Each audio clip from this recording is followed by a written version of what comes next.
I'm really excited about this new program, Sell It Today, Sell It Now, The Art of the One Call Close. And to give you a little background how I created it, I, of course, live my life looking for ways to better teach people in sales. I'm always looking for technique, strategies, everywhere I go, because my life is training salespeople. It's my passion. Well, I got hired years ago by a company, a large company. They have 500 salespeople. And whenever I do a custom program, I go into the company, analyze their training, because I want to know what they teach their people. I don't want to come in and teach something contradictory to their beliefs or their strategies. So I spent a week with their training director, Pat Leiby. And after a week, I said, Pat, what you teach your people is so good. I have to work with you, if you'll let me, to co-author a book. And I've been asked by many people to do that, and I've never found the material I felt was so valuable for my students. Well, I worked with Pat. We wrote the book, created an audio program, and then, of course, are now putting this on video for you to enjoy. Now, as we do, I want you to realize when you hear the title, Sell It Today, Sell It Now, The Art of the One Call Close, please realize we're talking about one call, not one time. See, some of you have a one-step presentation and closing sequence. And you know that 98 to 100% of the time, if you don't get to check that presentation, you'll maybe never see them again. Now, that would be closing it today. Some of you have a two-step process. You go in for the first call, gather data, come back, present, and then close. Some of you may have a three-step process. What I want you to realize in this program is whatever your goal is on that call, you must accomplish that. So if there's 3 visits, visit number 1, I must get this done, that's closing on that call. Visit 2, I must get this accomplished, closing on that call. And visit number 3 is when I go in and get the check, get the final commitment, get the approval, close the transaction. Okay? So open your minds to this now and tailor-make it to your situation. Now, the first thing you have to realize that in every selling situation, there are only 4 key obstacles to be overcome. And this is from the moment you meet someone to the moment they own your product or service. Now, understanding and working on these 4 keys will help you quickly lower sales resistance and increase sales acceptance. Thus, you'll reach the goal of the closed sale today. Now, let me start off again by saying, there's something important here we must discuss. You see, the amount of sales resistance that a person has when you start a selling situation depends on how they met you. In other words, if the sale is buyer initiated, they call you, they walk into your office, they're the ones looking for the product. If they are the ones that contact the company, that is called buyer initiated. And there'll be less sales resistance. When you contact a stranger with a telephone call, or you go to their business, or you knock on their door, that is seller, which you are the seller of the product, initiated. So when the seller initiates the original contact, there's high sales resistance. Now, I think you realize that when you have a referral, and the people send you to meet a friend or relative, there's a lot less sales resistance because they've been told good things about you. So again, keep in mind, one of the first keys in this process is you must determine how much sales resistance there's going to be based on that selling situation. Now, for our example, what I want to do is take it and make it the toughest sale you could ever make, so there'll be 100% sales resistance. Now, there's 4 key obstacles in any selling situation, as I mentioned. The first, of course, is trust. Most people, when they meet a salesperson, start with a feeling of, I feel no trust. Now, our goal in our presentation is to move that from no trust to some trust to lots of trust. Because no one will really let you persuade them to invest in anything if they don't trust you. So you must work toward helping them think, I feel some trust here. Then, of course, the second obstacle is need. Most people, when you present a product to them in the beginning, say, I feel no need. Our goal in our presentation is to move them and change their mindset to one of, I feel some need, and hopefully you can move into where, boy, I really need this product. Your third obstacle we must overcome is help. Meaning, most people start off with, I might trust you now, I might really need the product, but I don't know if I want to invest in it with you. Meaning they can have a friend in the business, they might know another company.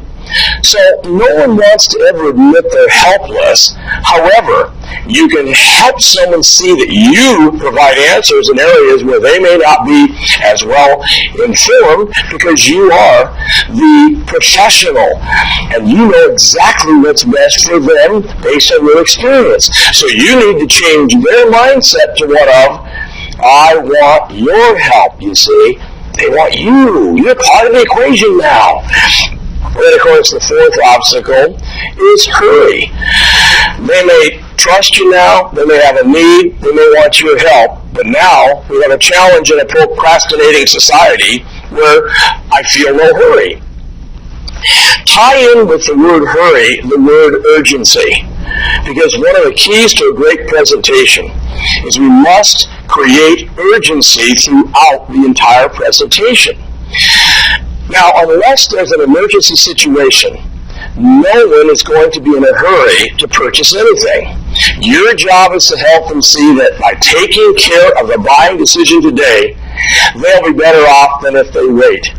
They need to think, hey, I feel some hurry here in order to take action. Now, the average person starts every sales situation with a high degree of sales resistance.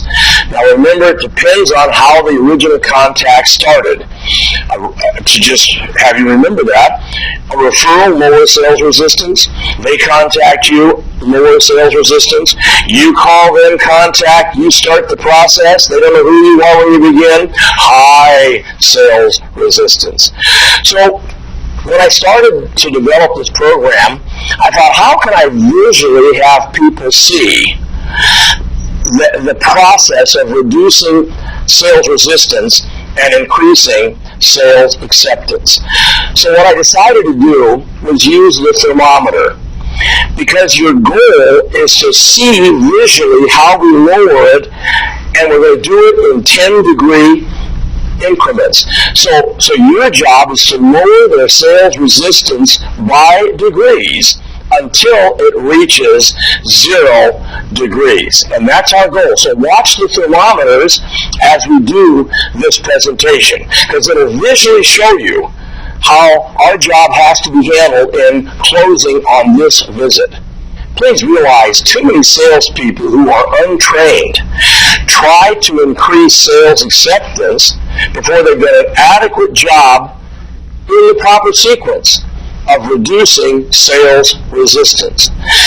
So the Sell Today system works like that. We're going to look at our thermometers. I'll put in each of the 10 degrees of reducing sales resistance, and then we'll put in the 10 degrees of increasing sales acceptance, and when we're done, we'll have a closed transaction today. So let's start off with the first 10 degrees, lowering from 100 to 90, and that is the word appropriate. Everything they see and hear from the moment you meet them should be appropriate for the time and place. What this means is that everything you do, everything you say, your dress, your look, everything must fit the situation. Let me give you an example. You wouldn't go into the McDonald's hamburger restaurant and see someone working the counter in overalls. That, for that situation, is inappropriate, and you might lose some trust about this organization, this company. On the other hand, you wouldn't walk into McDonald's and see the man behind the counter wearing a full Brooks Brothers suit either. So everything must be appropriate. Your look, your dress, your original greeting, your handshake, if it's appropriate. Then what happens is just that lowers sales resistance by 10 degrees. The second thing we must work on is the intention statement. Now, your intention statement contains two things. First, it must clearly explain what your intention is. In essence, you walk them through what will happen during your time together. It's almost like an agenda of sorts. Then you'll ask them what they think about it. It's the flow of events. The second thing is it must imply, not state, that it's okay to say no. That this isn't for everyone. That I don't get everyone involved in this. I'm not going to apply any pressure here. And what I'd like you to do is listen and watch as I present now a paragraph that'll show you these items. Ready? John, Mary, due to the fact that we have such a great reputation for quality products, thousands of clients have entrusted their business to us. However, it's not for everyone, so we at Tom Hopkins International don't believe in high pressure. Tonight will be an educational experience that will allow you to determine if what we have to offer will truly benefit you. You see what happens when you do that? The people you're presenting to relax and open themselves up to allow their curiosity to take over. So now we've lowered it another 10 degrees with our intention statement. Now the next thing we're going to do, I call the 3 C's. These are the next 3 things we do to lower it another 30 degrees. Now the first C is so important. It's called commonality. Commonality. So you must be like a detective and look for clues as to their backgrounds, their likes, their interests, habits, their business. Anything you can find that you have in common with them. And that's, again, part of getting in there and doing the original presentation so they feel you have something in common with them. The next C is credibility. Credibility. Now, you must learn the story of your company. And you need to back it up with facts and establish 2 things. The bigness of the company, if your company is large, big reputation, been in business for years, or the quality of service you render to clients. See, I believe a professional salesperson takes his or her company and they'll make it a benefit based on what the company is like. If I worked for a small company, I would find a way to make that an advantage. I would say, John, Mary, I did research and looked at all the companies that do what we do. I saw huge companies with thousands of people. Then I saw companies like ours that had a few true professionals and gave more professional service, and so that's why I chose my company. See, you've got to learn to take your company and make it the best based on what you have to offer the client. If you do that, you'll lower it 10 degrees more. So now we go to the next C, which is called competency. Surprisingly, if you do the first 4 steps properly, this 5th one is almost carried, and it's competency. You see, if you've done everything right so far, they start looking at you as a competent person. It'll be assumed in the eyes of your future client. So again, let you hear how I would deliver these 3 C's in my presentation, okay? John and Mary, let me put myself in your shoes for a moment. If I were you, I'd have a lot of questions about what I'm offering here tonight. Here are some of the things I'd want answered. Tell me if you're thinking along these same lines. What is this company all about? How long have we been in business? Is this going to cost me money? Is it going to save me money? Will my time spent with you be worthwhile? How long will it take? I assure you I will answer these questions throughout my presentation. But before we get started, are there any other questions in your mind that I didn't mention so I can be certain to answer them as well? You see, if your questions match theirs, which theirs will, that's exactly what most people are thinking, they perceive you as competent because you're like them. I'd like you to try this idea. It's best if your questions are jotted down in your own handwriting on a page of a legal pad. And it's almost like you were just thinking about these questions before you arrived. Then, of course, you've taken your pen and you've asked them, are there any other questions that I can cover? They might then say, well, one thing we're a little concerned about, and now you take and write down their question right underneath your 5 or 6 that you have on your pad. It's a wonderful way to start writing right in the beginning. And we've lowered them down now another 10 degrees. We're now going to go to the next area, which is problem identification. You see, if this lead we're working with at the table is a referred lead, you'd use the referrer as an example. Meaning, hypothetically, I'm in front of John and Mary, and Tom referred me to these people. Well, of course, I would say, Tom has told me that he discussed with you his previous challenge with whatever their challenge was. You apparently agreed that you have the same challenge. Is that right? Now, if it's not a referred lead or a previously unknown product, you'll isolate their challenge with good questions and statements. Kind of like this. John and Mary, after our evaluation, many of the clients we serve find that they have a challenge they weren't previously aware of and that our product can definitely help them overcome it. And we've been lowered another 10 degrees of sales resistance. Then we go to the next area, which is discovery. Discovery.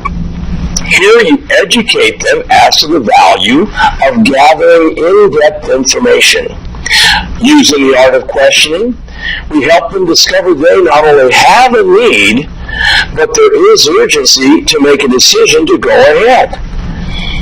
And another 10 degrees is lowered.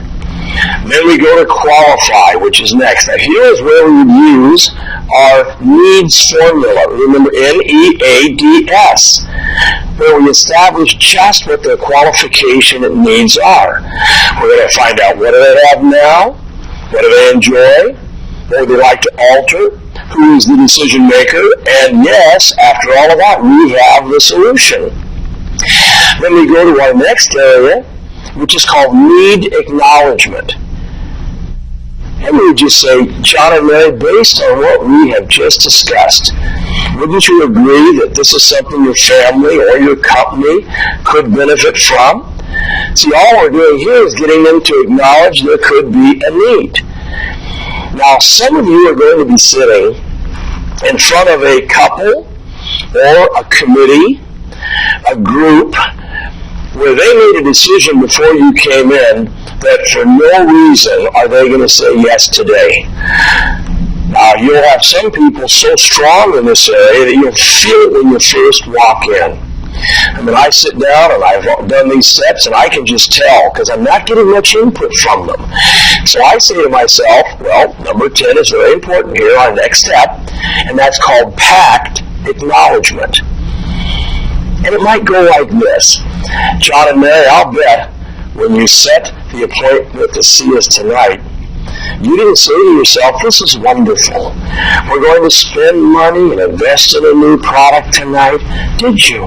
In fact, it's more likely you may have agreed with each other that you weren't spending any money and that you weren't buying anything. All I ask is that you keep your minds open to the possibility of what we have to offer.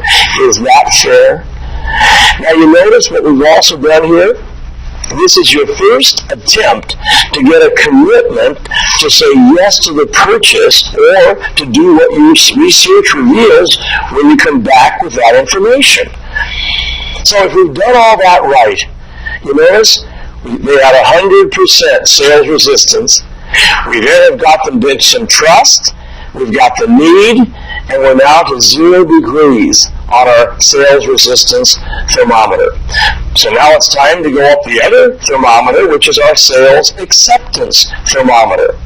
So let's move to increase that sales acceptance. Ready? The first thing we do, down at the bottom of the thermometer, is we start with product identification.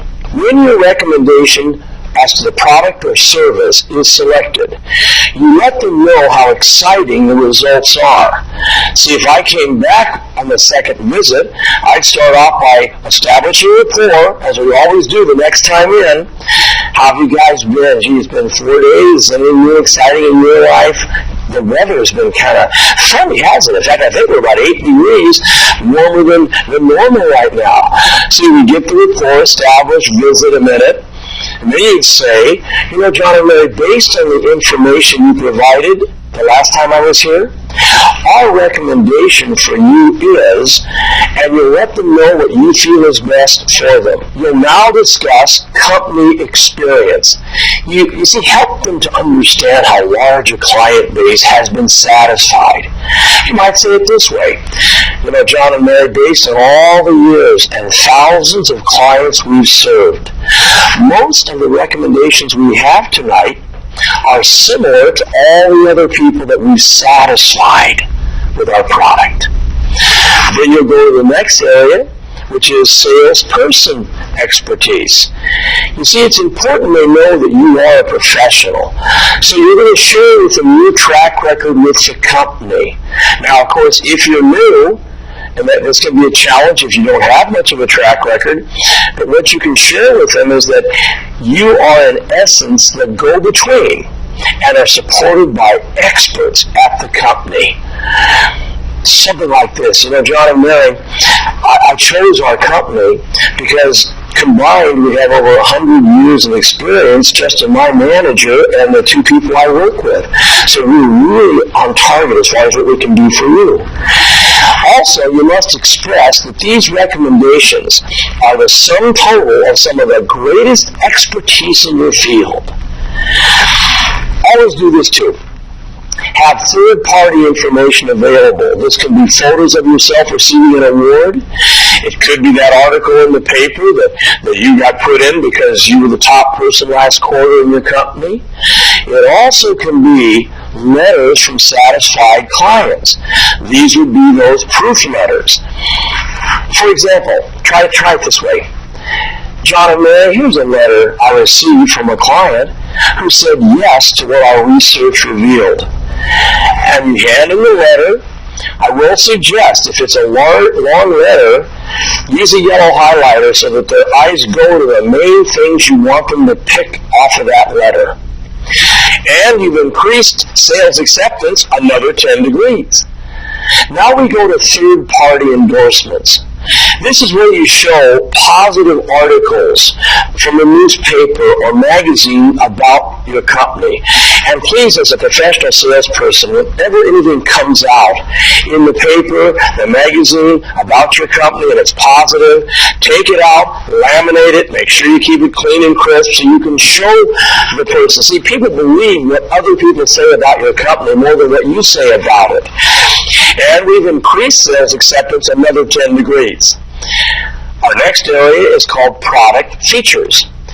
Be sure to answer the prospective client's question, what's in it for me? By providing a fact and a benefit for each feature of your product or service. In other words, there's a truth when people are listening to you at the table. It's not a conscious, it's more of a subconscious reaction. You tell them a fact about your company. We're large, we're the best in the business, we have the greatest reputation. They're subconsciously sitting there, and this little thing is always going in their minds. Well, what's in it for me? What's important to me about that? So it's important when you say a fact, you then follow it up with a benefit. For example, let me choose a home improvement product. Let's just say that I'm in the replacement window business and we have fabulous new windows that are not only energy saving, they're beautiful, they increase the pride of ownership of a home, thus the appreciation and value. Great product. I might say this as a fact. You know, John and Mary, our windows are made of the finest and highest grade aluminum available today. Well, of course, they're sitting there saying what? What's in it for me? So what? So then you follow it up with, because of our construction techniques, our clients find that they enjoy significant savings on fuel and maintenance. So now there's the benefit. And we've again increased sales acceptance another 10 degrees. Let's look at the next thing. It's presentation demonstration. Now you present your proposal, the research you found, the product benefits, and you're always going to be doing it in this formula. You're going to give them the fact, follow up with a benefit of the fact to them, then you're going to try to create, with what you say, a sense of urgency, and then you're going to ask or request for their feedback. So again, fact, benefit, urgency, request for feedback. Kind of like this. Ready? You know, John and Mary, as we mentioned earlier, our windows are of a very high quality. What that means to you is that you'll spend more time enjoying the view through them than maintaining them and working on them. And you know, with our special fall promotion, you'll save an additional 20% on installation. So John and Mary, if you were serious about saving money on your fuel and energy costs, when do you think would be the best time to have your windows replaced? Did you see all 4 steps? Fact, benefit, urgency, feedback. Very important, and I'm going to give you kind of an assignment I'd love you to think about, especially if you're a manager and you've been in the business many years. I'd love you to take your product or service and maybe brainstorm with your team and say, let's take a piece of paper and list every fact about our product. Then we're going to write what the main benefit to them is. Then we're going to see what other things we can say to create urgency, and then we're going to have our feedback from them. Now, I was never aware of this when I was back in real estate many, many years ago, but I did things like this, and I think back, that's why I closed so many sales. Meaning, for example, I'm going to try to show you how I did it with them. I think this will maybe turn on some lights for you too. Ready? I'd meet John and Mary, and they'd come into the office, and after we visit a little bit, and I get them a cup of coffee, I'd say, John and Mary, obviously you're looking for a home now because you've heard about what's going to be happening in the future with our freeway that's coming in. And they go, well, we didn't know too much about it. We're new to the area. Oh, boy, is your timing right. You see, they've already proposed the freeway, and as you're probably aware, whenever a freeway comes in, bringing more people, easier to get to work, there's just a jump in appreciation in property. So, wow, great timing. Now, that is the first time of imprinting in their mind urgency. Then, of course, I'd show the homes. I'd find the one that they like, and I would then say, after benefits of the property, benefits of the location, I'd simply say, well, based on what I told you about the freeway and this home being in such a great location, being in the school district you wanted, when do you think the best time would be to see if they'll go along with us and accept what you'd like to pay for the home? Honey, we need to do this now. And then I went and got feedback from them as to, well, what do you think we should do? You just maybe make a proposal for the seller? Come on, before we do that, let's go over the financing and make sure it makes sense. Okay, come on in here. I'd sit them down, go over financing, then I would move into the final closing sequence. I hope you felt that, okay? Then, of course, we go to the next step to increase sales acceptance another 10 degrees, which is called the 3-option close. Now, what we do here is we allow them to satisfy their natural urge to shop around by presenting 3 possible ways of handling their need. First, we show a product, a service, or the solution that maybe doesn't resolve their need 100%. Then we show another that does slightly more than they need. Last, we show them the product or service that you believe to be the best answer for their need. And it's amazing. They will choose 70% of the time, the one you put in the middle of your presentation as you show them the three options. Then, of course, we've now increased sales acceptance another 10 degrees. We'll go to the next area, which is called break the pact. Now, if you remember back, in our sales resistance formula, we had them acknowledge they may have made a pact. Now we're going to break it. Kind of like this. Ready? John and Mary, do you remember how we joked earlier about how you both possibly made a commitment to do nothing about your needs tonight? Mary, I'm going to ask you first. How do you feel about what our research revealed? Now, with that one little question, you listen to the answer and notice the other party's reaction. Then you ask the same question of the second decision maker. John, how are you feeling? See, each will see the other moving forward, agreeing to the proposal, and the pact will be broken. You might say it like this. You know, John and Mary, after what you've seen here tonight, do you think it might be wise to release each other from the commitment to do nothing if what we're offering truly makes sense to you and your family? Just that one little sentence, and we'll break the pact, and you close the transaction. And we've increased it 10 more degrees. Then we go to the next area, which is called trial summary. Now, what trial summary is you now just tell them a summarization of all the things they've agreed are important to them. You just say this. So, John and Mary, based on that, let's summarize. We've agreed that it makes sense to replace the windows for the appreciation of the value of your home, to lower your energy costs, which are skyrocketing in our country, to, of course, get it done before the summer so we have even more savings. And I would hit 2 or 3 more on that one product or service. Then you just simply say, John, so at this point, don't you agree it's a wise decision to get started this week? You know, Tom, I sure do. I think it's something we should do. And then, of course, you then move right to the next step, which is called the investment close. In other words, we now ask for the money.